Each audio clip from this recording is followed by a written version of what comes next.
Hello students, कैसे हैं आप? Very good. ओके स्टूडेंट्स, इसके प्रीवियस क्लास में हम डिस्कशन स्टार्ट किए थे गैल्वेनोमीटर का। मैंने आपको ये बताया था कि गैल्वेनोमीटर एक ऐसी डिवाइस है, एक ऐसा इंस्ट्रूमेंट है जिसका यूज हम किसी सर्किट में करंट के प्रेजेंस को डिटेक्ट करने के लिए करते हैं और ये फाइंड आउट करने के लिए करते हैं कि करंट किस डायरेक्शन में फ्लो कर रही है। ये फाइंड आउट करने के लिए करते हैं कि करंट किस डायरेक्शन में फ्लो कर रही है। और करंट गैल्वेनोमीटर से मैक्सिमम 1 माइक्रो एम्पियर तक की करंट को मेजर किया जा सकता है। तो 1 माइक्रो एम्पियर से लेकर के 1 नैनो एम्पियर के बीच में करंट को मेजर कर सकते हैं। आइए हम गैल्वेनोमीटर की कंस्ट्रक्शन को देखते हैं। कंस्ट्रक्शन में देखिए, इसमें ये एक सर्कुलर स्केल लगा होता है। देखिए, ये एक सर्कुलर स्केल लगा होता है, सेमी सर्कुलर स्केल। यहाँ बीच में मिडिल में 0 होता है और इधर 0 से इधर 30 डिवीजन होते हैं और 0 से इधर भी 30 डिवीजन होते हैं। 0 से राइट साइड में 30 डिवीजन होते हैं, 0 से लेफ्ट साइड में 30 डिवीजन होते हैं। इस सर्कुलर स्केल पर पॉइंटर मूव करता है। दूसरा, अगर हम सेकंड बात करें, सेकंड में ये कॉइल होती है। देखिए, ये कॉइल है, ये कापर की बनी हुई एक कॉइल होती है जो कि एक सॉफ्ट आयरन के ऊपर ये वाउंडेड होती है। इस कॉइल में number of turns capital N होते हैं। इसका एरिया कैपिटल ए होता है। इस कॉइल के रेजिस्टेंस को ही रेजिस्टेंस ऑफ द गैल्वेनोमीटर कहते हैं, जिसको हम जो है आरजी से डिनोट करते हैं। और इस कॉइल में जब करंट फ्लो करती है तो ये कॉइल इस मैग्नेटिक फील्ड में मूव करती है। कॉइल को हम इस तरीके से रखते हैं कि कॉइल का प्लेन हमेशा मैग्नेटिक फील्ड के पैरेलल रहे, जिससे कॉइल पर ड्रा किया गया परपेंडिकुलर मैग्नेटिक फील्ड से 90 डिग्री का एंगल बनाए और इस कॉइल पर मैग्नेटिक टॉर्क हमेशा मैक्सिमम बना रहे। इस कॉइल के बाद अगर हम बात करें तो ये एक हार्सशू मैग्नेट लगा होता है। ये एक स्ट्रांग हार्सशू मैग्नेट लगा होता है और इस मैग्नेट का फंक्शन ये है कि एक स्ट्रांग मैग्नेटिक फील्ड प्रोड्यूस करना। इसी के मैग्नेटिक फील्ड में ये कॉइल रोटेट करती है। तो ये एक हार्सशू मैग्नेट होता है जो कि एक स्ट्रांग मैग्नेटिक फील्ड प्रोड्यूस करता है और इस मैग्नेटिक फील्ड में ये कॉइल रोटेट करती है। ये सिलिंड्रिकल शेप में लिए जाते हैं जिससे कि मैग्नेटिक फील्ड रेडियल हो जाए। रेडियल मैग्नेटिक फील्ड होने का मतलब ये हो गया कि मैग्नेटिक फील्ड इस डायरेक्शन में हो जाए। और रेडियल मैग्नेटिक फील्ड होने का 2 बेनिफिट होता है। एक तो ये होता है कि मैग्नेटिक फील्ड रेडियल होने से ये कॉइल का जो प्लेन है वो हमेशा मैग्नेटिक फील्ड के परपेंडिकुलर पैरेलल बना रहता है। मैग्नेटिक फील्ड रेडियल होने से कॉइल का प्लेन हमेशा मैग्नेटिक फील्ड के पैरेलल बना रहता है और कॉइल के प्लेन पर परपेंडिकुलर जो ड्रा किया जाता है उसका मैग्नेटिक फील्ड से एंगल 90 डिग्री होता है। तो मैग्नेटिक टॉर्क हमेशा मैक्सिमम होता है। हार्सशू मैग्नेट के बाद अगर हम बात करते हैं तो हमारी ये हेयर स्प्रिंग्स लगी होती हैं। इस हेयर स्प्रिंग से कॉइल का एक एंड एक से कनेक्ट होता है, दूसरा एंड दूसरे स्प्रिंग से कनेक्ट होता है। और जब ये कॉइल रोटेट करती है, कॉइल को रोटेट करने का काम ये आपका जो है, यह कॉइल के कंट्रोल मूवमेंट करने का काम ये हेयर स्प्रिंग करती हैं।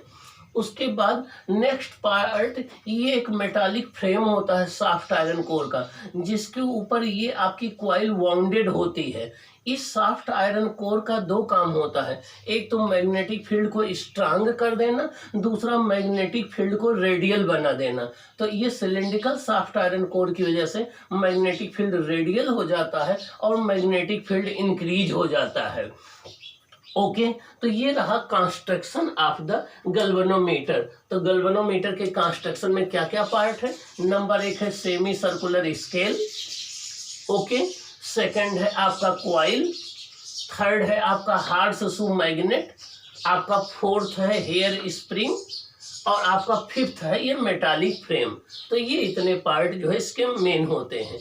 गैल्वेनोमीटर में आपका ये कॉइल जो होती है, ये कॉइल मैग्नेटिक फील्ड में रोटेट करती है, जिससे ये पॉइंटर जो है इस सर्कुलर स्केल पर मूव करता है। आइए अब हम इसके थ्योरी की बात करते हैं, वर्किंग की बात करते हैं। Theory and working of the moving coil galvanometer. अब हम देखेंगे कि मूविंग कॉइल गैल्वेनोमीटर की थ्योरी या वर्किंग क्या होती है। देखिए, when current is flown in the coil, जब हम इस कॉइल में करंट फ्लो करते हैं तो क्या होगा, the coil it experience a magnetic torque.